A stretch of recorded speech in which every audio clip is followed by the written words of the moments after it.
Welcome back to my channel where every story has a moral. Today we're going to tell you the story of David vs. Goliath, so stay till the end to find out the moral of the story. Once upon a time there were two armies facing each other in the valley. On one side stood the Israelites and on the other side stood the Philistines. These warriors were fierce and strong, but there was one warrior who towered over all the rest. His name was Goliath. We will cut to a close-up of Goliath's face so that you can see how angry he looks. Now let's get back to the story. Goliath was a giant. Not just any giant, but the biggest and strongest giant that anyone had ever seen. He was extremely muscular, more than 9 feet tall, and wore some very heavy armor. But that didn't stop him from moving around quickly. And that's not all. He also carried a huge spear and a shield bigger than a regular door. But enough about the giant.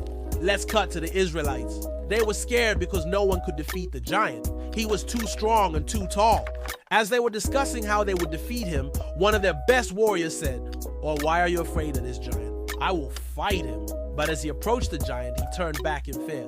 And when he told the other soldiers that he was too scared to fight, they all started to panic.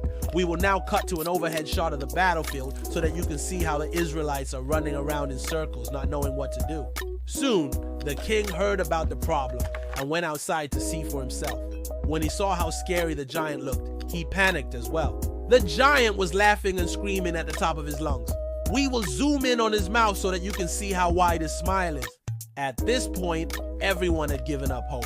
Suddenly, a young shepherd named David came running. This young boy wasn't scared of the giant at all.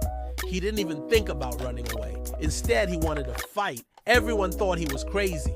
The young boy wasn't very tall. He was skinny and he didn't have any weapons. All he had was a sling. This is a tool used by shepherds to shoot stones.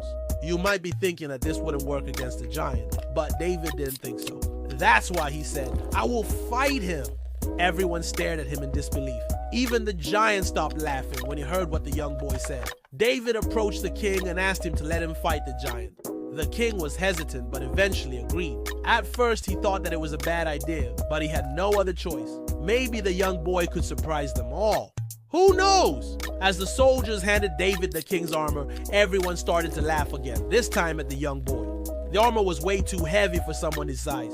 He tried to put it on, but after struggling for a while, he took it off again. Then he picked up his sling and walked toward the giant. Goliath stared at the small figure and started to laugh. He laughed, and his loud laughter echoed throughout the valley. David didn't care what the giant thought. He knew that he could beat him. He just needed to get close enough to fire his sling.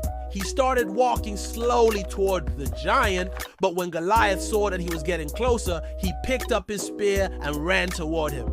David dodged the spear and continued to walk forward. This continued for a while. David dodged the spears and walked forward. Goliath couldn't believe what was happening. He had never fought anyone who wasn't scared of him, but this tiny little guy didn't seem to be afraid at all. After a while, David stopped walking and took out a stone from his pouch. He put the stone into his sling and aimed for the giant's head. David swung his sling and released the stone. The stone flew through the air like a bullet. It moved so fast that it's almost a blur. It hit Goliath right between the eyes. At first, the giant kept standing. For a moment, everyone watched as the giant took a step back. Then he fell to the ground with a loud thud. The sound of his footsteps echoed throughout the valley. When he fell to the ground, the spear flew out of his hand and landed far away.